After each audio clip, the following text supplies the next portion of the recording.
পার করিতে নেবই আনায়া।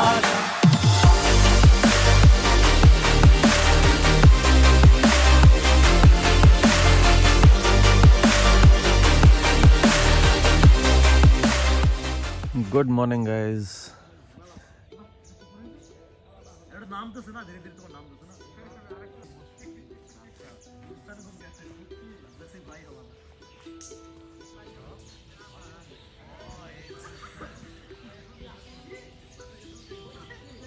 गुड मॉर्निंग गाइस और स्वागत है आपका एक और नई वीडियो में। इस वीडियो से पहले जो आपने एक छोटी सी क्लिप देखी थी वो थी माउंट कंचनजंगा की। 6:30 बजे के अराउंड सनराइज हुआ था और सनराइज उठते ही मैं यहाँ पे भाग के आया।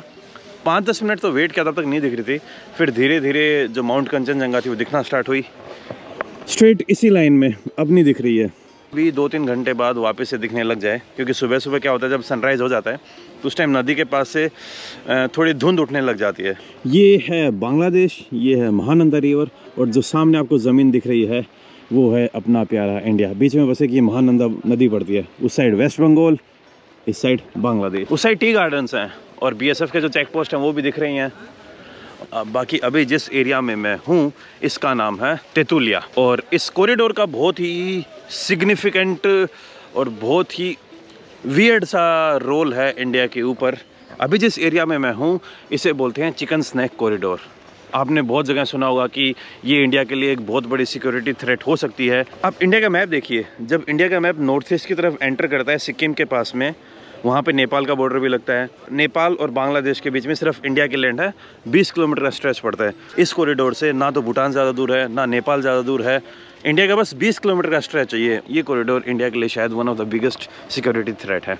अभी एक बार मैं 0 पॉइंट की तरफ जा रहा हूँ, वहाँ जाने के बाद और ढंग से बात करूँगा क्या क्या चीज़ें हो सकती थी। और जो रेड क्लिफ महाशय थे, जिनको लोग सर रेड क्लिफ के नाम से जानते हैं, जब इंडिया और पाकिस्तान का पार्टीशन हो रहा था तो उन्होंने मैप डिज़ाइन किया था। कई बार तो यूँ लगता है कि ब्रिटिशर्स ने जानबूझ के इंडिया को इस तरीके से डिवाइड किया कि बहुत सारी चीज़ें इंडिया के लिए नासुर बन जाएं। और कुछ बॉर्डर कॉन्फ्लिक्ट तो शायद 3-4 साल पहले ही सुलझे हैं। इंडिया और बांग्लादेश के अंदर कई ऐसे एनक्लेव्स हैं जिनके अंदर, जैसे मान लीजिए एक इंडिया की लैंड है जो चारों तरफ से बांग्लादेश से घिरी हुई है, और कई जगह बांग्लादेश की ऐसी लैंड है जो चारों तरफ से इंडिया के अंदर है। आपने 3 बीघा कॉरिडोर का नाम सुना होगा, वो जगह भी यहाँ से ज़्यादा दूर नहीं है, लेकिन 3 बीघा कॉरिडोर को आप इंडिया से भी एक्सेस कर सकते हो। और वहाँ पर जाने के लिए ना थोड़ा घूम के जाना पड़ता है, तो इसलिए मैंने सोचा कि जब मैं इंडिया में होऊंगा ना तब 3 बीघा कॉरिडोर को कवर कर लूँगा। बाकी जो आप सामने देख रहे हो ये हैं बांग्लादेशी लोग, नदी के अंदर से छोटे छोटे पत्थर उठा रहे हैं। इनका काम मुझे नहीं पता कि अब ये किस यूज़ में आने वाले हैं, मे भी शायद कंस्ट्रक्शन में। जहाँ तक मेरी नज़र पड़ रही है उस साइड से और उस तरफ तक हर जगह मुझे लोग दिख रहे हैं जो नदी में से ये कंकर और छोटे छोटे पत्थर निकाल रहे हैं। हेलो, তোমার কাছে পয়সা নেব না, ও ঘাটের মাঝি রে, প্রেমের ঘাটে পাড়া পাড়ে দরাদরি নাই, মনের বদরাম শাম জানি না, ভূতের বাড়ি চিনি। सुनाइए दादा। जिंदगानी कब आएगी तू चलिया, तू चलिया, যদি তোর ডাক শুনে কেউ না আসে তবে একলা চলো রে, যদি তোর ডাক শুনে কেউ না আসে তবে একলা চলো রে, তবে একলা চলো, একলা চলো, একলা चलो, একলা चलो रे। इसका जो मेन बिजनेस है ना, हाँ, पत्थर का बिजनेस है। ये सब बांग्लादेशी लोग हैं, करता है हाँ, और बाजार में जाके बेच देता है। अच्छा, nice to meet you. Okay यार, ऑल द बेस्ट भाई। ओके दादा, सॉरी। मुझे यहाँ से एक बस पकड़नी पड़ेगी। 0 पॉइंट यहाँ से 30 से 40 किलोमीटर दूर रह जाता है। वहाँ से आप इंडिया भी जा सकते हो, लेकिन मेरा अभी इंडिया के अंदर एंटर करने का कोई वो नहीं है, मूड नहीं है। इंडिया जाऊँगा मैं, लेकिन 10 दिनों बाद। हाँ, हमारे साथ चलिए, हम सामने जा रहे हैं। नहीं उधर जाना है मेरे को यार। 0 पॉइंट, 0 पॉइंट पे जा रहे हैं आप भी 0 पॉइंट पे जा रहे हैं। हाँ। थोड़ी देर पहले जो आपको गाने सुन रहे थे उन्हीं भाइयों के साथ अब मैं जा रहा हूँ 0 पॉइंट की तरफ। बांग्ला बंधु, हाँ, बांग्ला बंधु, बांग्ला बंधु है। थैंक यू दादा।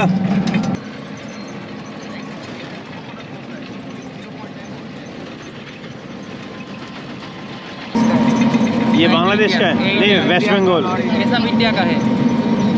अभी मेरे फ़ोन के अंदर जो बांग्लादेश की सिम थी उसके अंदर नेटवर्क चला गया है, लेकिन जो मेरी एयरटेल वाली सिम है उसके अंदर फुल 4G नेटवर्क आ रहे हैं और उस नेट को यूज़ कर रहा हूँ मैंने घर पे फ़ोन कर दिया, घर वाले चक्कर में बढ़ गए यार, मेरे एयरटेल वाले नंबर से कैसे फ़ोन आ रहा है। फिर मेरे जो इंडिया वाले सिम है उसके अंदर नेटवर्क आ रहे हैं, इंडिया के नेटवर्क।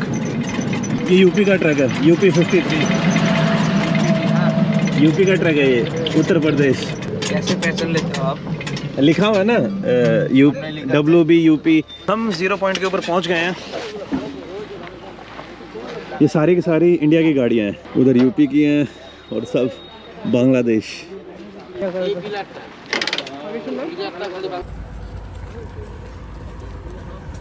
ये सामने आपको अपने इंडिया का झंडा दिख रहा होगा, उधर लिखा हुआ है देखिए, वेलकम टू इंडिया, भारत आगमन पर आपका हार्दिक स्वागत है। बोर्ड के ऊपर लिखा हुआ है गैंगटॉक 133 किलोमीटर, फुलबरी 2 किलोमीटर। और ये सारे अपने इंडिया के ट्रक इधर बांग्लादेश के अंदर एंट्री ले रहे हैं। जो पीछे आप मेरे देख रहे हो ये है अपना प्यारा इंडिया। तिरंगा दिख रहा है ना, तिरंगे के पीछे जितनी भी ज़मीन है वो सारी की सारी इंडिया में आती है। पीछे आपको अपने जो BSF के जवान हैं वो दिख रहे होंगे। इस जगह का नाम क्या था? बांग्ला बंदा। बांग्ला बंदा। और बांग्ला बंदा से जो आपको सामने गेट मिल रहा है, उस गेट को क्रॉस करने के बाद आपकी इंडिया के अंदर एंट्री हो जाएगी। इंडिया की सबसे पहली टाउन पड़ेगी फुलबरी। एंड सिलीगुड़ी कितना दूर है यहाँ से? लिखा हुआ है क्या? 6 किलो। हाँ, सिलीगुड़ी 15 किलोमीटर, उस उधर बोर्ड के ऊपर लिखा हुआ है। अब ये बकरी नहीं पता, ये बकरी इंडिया की है बांग्लादेश की है?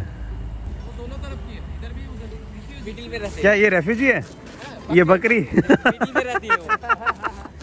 भाई बोल रहे हैं बकरी रेफ्यूजी है, कभी इंडिया की है कभी बांग्लादेश की है। ये देखिए, आप पूछ रहे थे ना कैसे पता लग रहा है मेरे को, ये इधर ये देखिए, ये लिखा हुआ है ना WB। WB बोले तो वेस्ट बंगाल। ये अपने सारे इंडिया के ट्रक्स हैं, देख लो। और देखिए इधर ये यूपी लिखा हुआ है तो इसका मतलब उत्तर प्रदेश का ट्रक है ये। सभी सुब्रत भाइयों के साथ बैठे हुए हैं। निकनेम इसका नाम है काना। काना क्या? अच्छा, इसका नाम है मोटू। मोटू। इसका नाम है कालू। कालू। मेरा नाम है दूपी। दुपी। कुंडू। मुन्नी। मुन्नी बदनाम हुई डार्लिंग तेरे लिए। इंडिया से जो ट्रक आते हैं सबसे पहले इनको इधर लेके जाया जाता है, ट्रक की चेकिंग वेकिंग होती है और जो ट्रक आगे नहीं जाते वो यहाँ पे सामान अनलोड करके, जो बांग्लादेशी ट्रक होंगे सामान यहाँ से लोड करके फिर पूरे बांग्लादेश के अंदर इस सामान को लेके चले जाएंगे। हम बांग्ला बंदा से वापस तेतुलिया की तरफ जा रहे थे, लेकिन रास्ते में कंचनजंगा फिर से दिखने लग गया है और उसी की फ़ोटो लेने भाई रुक गया। अभी मैं दिखाता हूँ आपको, अगर दिख जाए तो। ये जो वाइट दिख रहा है ना थोड़ा सा, ये है माउंट कंचनजंगा, लेकिन सुबह उतना क्लियर नहीं था, अब ठीक ठाक दिख रहा है पहले से। तो रफ़ी भाई बोल रहे हैं कि उनका सपना है कहाँ पर जाने का? कंचनजंगा में। उम्र का तो सेट नहीं है। नहीं दादा, 21 साल की तो यार लोग माउंट एवरेस्ट, हाँ माउंट एवरेस्ट तो इजी है कंचनजंगा से थोड़ा, क्योंकि इतना ज़्यादा कॉमर्शियल बन गया है ना माउंट एवरेस्ट। अभी इधर आए। ओके यार, थैंक यू दादा, थैंक यू भाई, थैंक यू यार, भाई थैंक यू यार।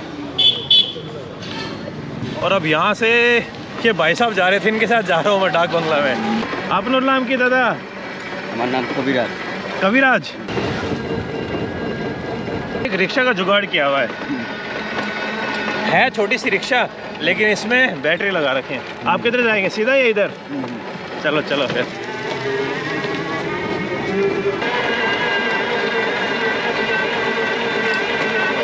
धन्यवाद दादा। वापस से सुबह वाले पॉइंट पे आ गया हूँ। बहुत बड़ी बाइट है यार। बांग्लादेश के जो अमरूद है ना, बड़े मस्त हैं यार वो।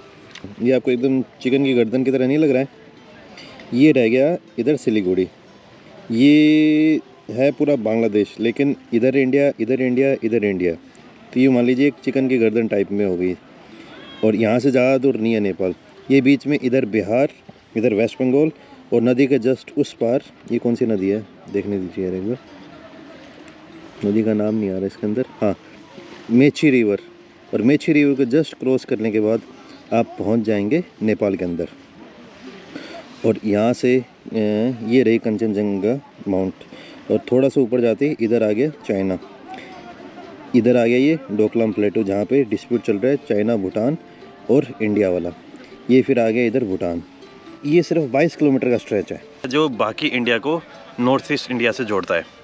और अगर इसको आप कब्जे में ले लेते हो तो you can truly divide India into 2 parts. पूरा जो नॉर्थ ईस्ट है ना वो बाकी रेस्ट ऑफ इंडिया से एकदम कट हो जाएगा अगर आप इस 22 किलोमीटर के कॉरिडोर को एक्सेस कर लेते हो।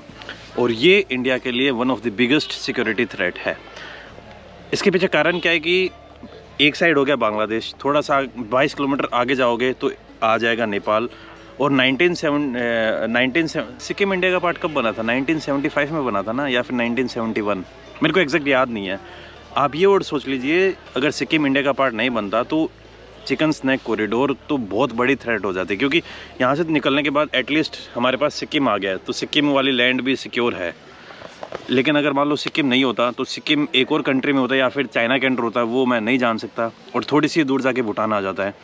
तो यहाँ पे जो रेड क्लिफ महाशय थे, जिनको अंग्रेज़ सर बोलते हैं, सर रेड क्लिफ, जिन्होंने बंगाल और पंजाब के पार्टीशन को ड्रॉ किया था, एक हिसाब से मान लीजिए इंडिया के पार्टीशन को ड्रॉ किया था। ड्रॉ करते टाइम उन्होंने बहुत वाहियात तरीके से चीज़ों को डिवाइड किया था।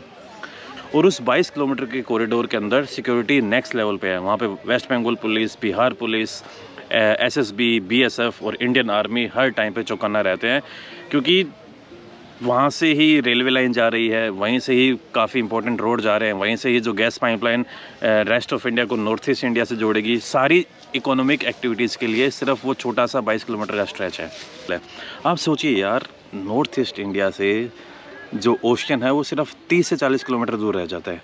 और उस 30 से 40 किलोमीटर दूर होने के कारण हमें पूरा घूम के जाना पड़ रहा है। और हम बार बार ट्राई कर रहे हैं कि म्यांमार के अंदर जो पोर्ट है उनके थ्रू हम नॉर्थ ईस्ट इंडिया को एक्सेस कर लें, लेकिन ये जो चिकन स्नैक कॉरिडोर है ये इंडिया के लिए एक बहुत बड़ा सिक्योरिटी थ्रेट है और ये हमेशा ही रहेगा। इसका कोई इलाज नहीं है।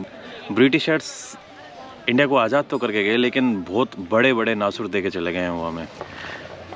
लेकिन अब ठीक है यार, जो है यही है, जो है जैसा है उसी में हमें एडजस्ट करना पड़ेगा और इसी को ही इफ़ेक्टिव और एफिशिएंट बनाना पड़ेगा। ये जो चीज़ें थी ये हो सकती थी, और इंडिया के सामने जो बड़े सिक्योरिटी चैलेंज थे और जो प्रेशर था उसको हम कम कर सकते थे। बाकी और भी जगह हैं जहाँ पर हम अपने कंट्री को बेहतर बना सकते हैं। मैं कहूँगा कि यार हमें जो अपना भाईचारा है, आपसी भाईचारा, उसको और ज़्यादा स्ट्रॉन्ग करना चाहिए, क्योंकि सिचुएशन अब नहीं बदल सकती। हमें जैसा मिला है हमें उसी के साथ रहना पड़ेगा और उसी को एक्सेप्ट करना पड़ेगा और उसी के साथ रह के हमें थ्राइव करना पड़ेगा। और अगर हम अलग थलग पड़ गए तो हमें डिवाइड करने के सैकड़ों रीज़न मिल जाएंगे लोगों को। धर्म भी है, कास्ट भी है, जाति भी है, लैंग्वेज भी है, लेकिन हमें एक कॉमन ग्राउंड पे आके सबको एक साथ लेके चलना पड़ेगा, नहीं तो फिर इंडिया इंडिया नहीं रहेगा यार। तो इसी के साथ मैं अलविदा लेता हूँ इस वीडियो में। उम्मीद करता हूँ ये वीडियो आपको पसंद आई होगी। मिलता हूँ आपसे नेक्स्ट वीडियो में। सामने ट्राइपॉड के ऊपर कैमरा रखा है, लेफ़्ट साइड से एक लाइट आ रही है, राइट साइड से एक लाइट आ रही है, और इधर एक माइक टांग रखा है। इसी सेटअप को बनाने के चक्कर में इतने दिनों से मैं वीडियोस ढंग से नहीं डाल पा रहा था कि सिर्फ इसके पीछे का जो प्रोसेस था कि घर वर सेट करना, घर डिसाइड करना, और बहुत सारी चीज़ें हो रही थी। और दूसरा जो चीज़ थी जो मुझे इस वीडियो में डालना था, लेकिन वो चीज़ मैंने आज भी नहीं डाली, वो थी मैप्स की एनिमेशन। मेरा प्लान था कि ये जो टॉपिक है चिकन स्नैक कॉरिडोर है, इसको मैं बहुत अच्छे तरीके से आप लोगों को समझाऊं मैप्स की एनिमेशन के साथ, कि ऊपर से मैप आ रहा है, चिकन स्नैक कॉरिडोर के ऊपर से एक लाइन ड्रॉ हो रही है, पूरी सिचुएशन में आपको ढंग से समझा पाऊँ, लेकिन नहीं हो पाया। जो मेरे आगे के प्लान्स हैं वो अब आप सब लोग समझ गए होंगे। सारी वीडियोस मैं इस तरीके की नहीं बनाऊंगा, क्योंकि हर वीडियो में इतना एक्सप्लेनर बनाना, इतनी तामझाम सेट करना, एक साइड लाइट लगाना, दूसरी लाइट, माइक वाइक पहन के एकदम सोफा पे बैठ के, थोड़ा सा एक्सप्लेनर में भी घुसना चाह रहा हूँ। ये नहीं है कि व्लॉग्स ख़त्म नहीं होंगे ना, व्लॉग्स आएंगे। जैसे मान लो कि एक कंट्री से मैंने 20 वीडियोज़ बनाई, उन 20 वीडियोज़ में से कम 10 से 12 वीडियोस में तो मैं मैप्स के एनिमेशन को यूज़ करूँगा, फिर चाहे वो 10-15 सेकंड के लिए हो, ताकि आप उस जगह को भी फील कर पाओ और कम से कम 4 या 5 वीडियोस एक्सप्लेनर टाइप होंगी, जिसके अंदर कुछ ऐसा टॉपिक पकड़ूंगा जो बहुत ज़्यादा मस्त हो, जिसको मुझे शूट करने में मज़े आए, आप लोगों के सामने दिखाने में मज़े आए, और उसके अंदर एडिटिंग में भी इतना वो आप लोगों तक इतनी ज़्यादा नॉलेज दे पाऊँ और बता पाऊँ। अब ये प्लान होने वाला है मेरा, तो आई होप सारी चीज़ें ढंग से हो पाएँ, और जो अभी तक मैं मैप्स के एनिमेशन को नहीं कर पा रहा था, शायद जो नेक्स्ट वीडियो आए उसमें आप हल्का फुल्का मैप्स का एनिमेशन देख पाओ। अब तक जो मैं वीडियोज़ एडिट करता था ना, वो थी फाइनल कट प्रो पे।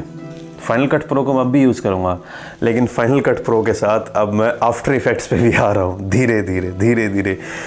बातें बहुत ज़्यादा इधर उधर हो गई। मेन बात ये है कि अब से आप वीडियो के टाइप को समझ गए होंगे कि वीडियो किस टाइप की आने वाली है। बस यही है यार, थोड़ा सा नई चीज़ें ट्राई कर रहा हूँ। आई होप आप लोगों को जो आने वाली वीडियोस हैं वो पसंद आएंगी। बांग्लादेश के अभी भी मान लो लगभग 10 वीडियोस के आसपास बांग्लादेश की वीडियोस बची हुई हैं। तो बाय गाइस, मिलता हूँ आपसे नेक्स्ट वीडियो में। तब तक खुश रहिए, आबाद रहिए, keep travelling and keep enjoying your life. Bye bye.